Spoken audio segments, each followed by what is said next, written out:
Assalamualaikum warahmatullahi wabarakatuh. Nepangkeun nami abdi Ajeng Sekar Kianjani di kelas 12 MIPA hiji. Abdi sakola di SMAN 1 Cibarusah.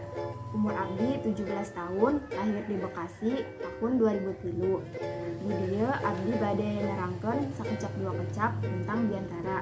Biantara teh nyaeta kegiatan nyarita pikeun maksud atawa ngajelaskeun hiji pasoalan di harapan jalema loba.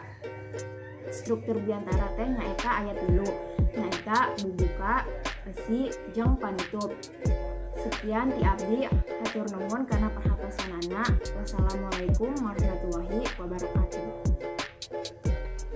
Assalamualaikum warahmatullahi wabarakatuh.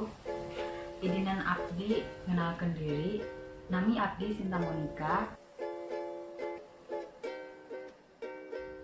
Biantara atawa pidato nyaeta kagiatan nyarita nu dilakonkeun di hareupeun bararea kalayan anu tujuanna nepikeun eusi informasi, ide, gagasan kalayan ditimbalkeun ku enggek, gedeg jeung keprok.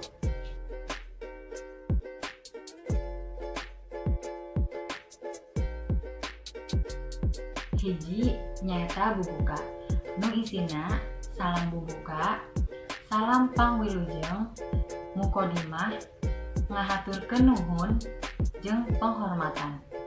Anu kedua nyaeta esi, isina nyaeta pokok-pokok biantara.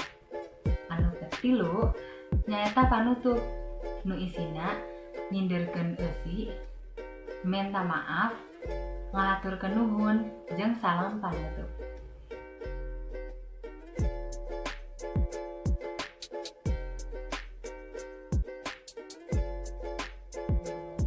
Sakitu ti abdi, hatur nuhun.